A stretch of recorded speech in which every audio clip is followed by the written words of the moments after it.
मुल्तान नगर में श्री गुरु तेग बहादुर जी का एक सिख रहता था। वह बहुत ही धनी व्यक्ति था और लोग उसे रूपा सेठ के नाम से जानते थे। उसी नगर में एक डाकू भी रहता था जिसका नाम भी रूपा ही था। एक दिन की बात है, रूपा डाकू ने एक जगह डाका मारा। जब कोतवाल को पता चला कि डाका रूपा डाकू ने मारा है, तो उसने गलती से रूपा डाकू की जगह रूपा सेठ को पकड़ लिया। रूपा सेठ गुरुजी का बहुत बड़ा श्रद्धालु था। उसने सच्चे मन से गुरुजी से अरदास की, गुरुजी, आज किसी न किसी तरह मेरी इज्जत बचा लो। अगले ही दिन गुरुजी ने उसकी अरदास सुन ली। दूसरे पिंड के एक कोतवाल ने उस कोतवाल के पास एक संदेशा भिजवाया।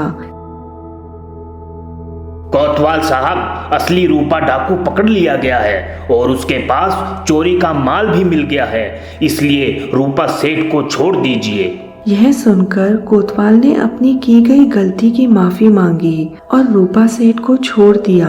रूपा सेठ की इज्जत भी रह गई। जब रूपा सेठ को पता चला कि श्री गुरु गोविंद सिंह जी गुरु गद्दी पर विराजमान हो गए हैं और संगत दूर दूर से उनके लिए सौगात लेकर जा रही है, तो उनके मन में भी विचार आया, क्यों ना मैं भी गुरुजी के लिए बढ़िया बढ़िया सौगात लेकर जाऊं। उसने बहुत सारे सुंदर हीरे मोतियों के हार बनवाए और गुरुजी के लिए 2 जड़ाऊ कड़े भी बनवाए, परंतु किसी कारणवश वह आनंदपुर साहिब नहीं जा सका। उसने यह सब सौगात अपने इलाके के एक मसंद भाई दुलचे के हाथ भिजवा दी। इतनी सारी और इतनी कीमती सौगातों को देखकर भाई दुलचे का मन बेईमान हो गया।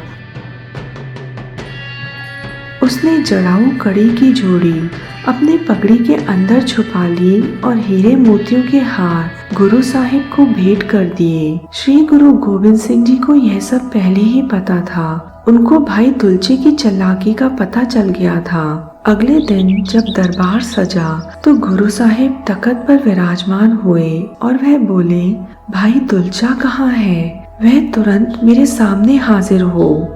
जब भाई दुलचा ने यह सुना तो झट से उठकर गुरुजी के सामने खड़ा हो गया। अब गुरुजी ने कहा, भाई दुलचे, तुम मेरे लिए कौन सी सौगात लेकर आए हो? महाराज जी, मैं जो कुछ भी तो कल लेकर आया था वह सब तो मैं कल आपको भेंट कर चुका हूँ।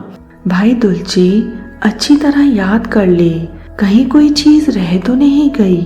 किसी भक्त ने कोई सौगात भेजी हो और तुम उसे भेंट करना भूल गए हो। गुरुजी के यह शब्द सुनकर भाई दुलचा क्रोधित हो गया और बोला, आप मेरे साथ बच्चों वाला बर्ताव कर रहे हो। मैं पिछले 50 सालों से गुरु घर की सेवा कर रहा हूँ और आप मेरे ऊपर शक कर रहे हो और मेरे दरबार में मेरी इज्जत खराब कर रहे हो।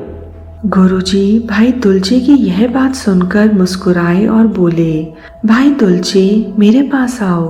भाई दुलचा गुरुजी के पास चला गया। गुरुजी ने जोर से हाथ मारकर भाई दुलचे की पगड़ी हिला दी। दुलचे, पहले तो मैंने तुझे कुछ नहीं किया, तेरी इज्जत पर हाथ तो मैंने अब लगाया है। गुरुजी का यह बर्ताव देखकर सारी संगत हैरान रह गई कि गुरुजी को भी क्रोध आ सकता है, पर उनकी हैरानी उस समय और बढ़ गई जब भाई दुलचे की पगड़ी के अंदर से जड़ाऊ कड़े बाहर आकर गिर गए। एक सिख ने वह कड़े उठाकर गुरु साहिब को दे दिए। गुरु साहिब जी बोले, दुलचे, अब बता, तेरी इज्जत में क्या छुपा था? जिस प्यारे ने बड़े प्यार से यह कड़े हमें भेजे थे, वो भला मनुष्य क्या सोचेगा जब यह भेद खुल जाएगा। भाई दुलचा यह सब सुनकर बहुत शर्मिंदा हुआ। उसने अपनी पगड़ी गुरुजी के चरणों में रख दी और बोला, महाराज जी, मुझे बख्श दो। मैंने आपको एक छोटा सा बालक ही समझा था। आप तो सतगुरु अंतर्यामी हो, आप ही परमेश्वर हो, मुझे कृपा करके क्षमा कीजिए। गुरु साहिब बोले, भाई दुलचे, जा, तुझे बख्श दिया, पर आगे से याद रखना, ऐसी हेरा फेरी फिर कभी ना करना। इस साखी को सुनने के बाद हमें यह शिक्षा मिलती है कि हमें जिंदगी में कभी भी किसी की अमानत अपने पास नहीं रखनी चाहिए और कभी भी हेरा फेरी नहीं करनी चाहिए।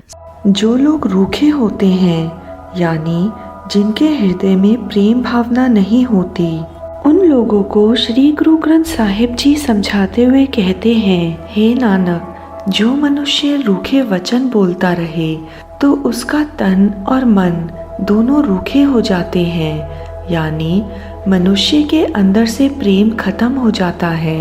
रूखा बोलने वाला लोगों में रूखा ही मशहूर हो जाता है और लोग भी उसे रूखे वचन से सदा याद करते हैं। रूखा मनुष्य यानी प्रेम से वंचित प्रभु की दरगाह में रद्द हो जाता है और उसे हर जगह धिक्कारें ही पड़ती हैं। रूखे मनुष्य यानी प्रेमहीन मनुष्य को मूर्ख कहना चाहिए। प्रेम से वंचित मनुष्य को हर जगह बेइज्जती सहनी पड़ती है। जो मनुष्य मन से तो झूठे हैं पर बाहर से झूठी इज्जत बनाए बैठे हैं और जगत में दिखावा बनाए रखते हैं, वह चाहे 18 तीर्थों पर जाकर स्नान करें, उनके मन की कपट की मैल नहीं उतरती। जिस मनुष्य के अंदर कोमलता और प्रेम है पर बाहर रूखापन है, जगत में वह बंदे नेक हैं, उनका रब के साथ नहीं लगा हुआ है और वे ईश्वर का दीदार करने के विचार में ही सदा जुड़े रहते हैं। वह मनुष्य प्रभु के प्यार में रंगे हुए कभी हंसते हैं, प्रेम में ही कभी रोते हैं और प्रेम में ही कभी चुप भी कर जाते हैं। भाव प्रेम में ही मस्त रहते हैं। उन्हें सच्चे पति यानी प्रभु के बिना किसी और की अधीनता नहीं होती। जिंदगी रूपी राह पर पड़े हुए वह मनुष्य ईश्वर के दर से ही नाम रूपी खुराक मांगते हैं। जब ईश्वर देता है तब खाते हैं। हे नानक, प्रभु खुद ही फैसला करने वाला है और खुद ही लेखा लिखने वाला है। सारे अच्छे बुरे जीवों का मेला उसी के दर पर होता है। प्रभु सबसे किए कर्मों का लेखा मांगता है और बुरे मनुष्य को ऐसे पीटता है जैसे तेल। भाव उनके बुरे संस्कार अंदर से निकालने के लिए उन्हें दुख रूपी कोल्हू में डाल के पीटता है। अगर आपको यह साखी पसंद आई तो हमारा चैनल ज़रूर सब्सक्राइब करें, हमें सपोर्ट करने के लिए ज्वाइन करें या डिस्क्रिप्शन में दी गई सपोर्ट ऑप्शंस को देखें। वीडियो को ज़्यादा से ज़्यादा लोगों में शेयर करें। सतनाम श्री वाहेगुरु।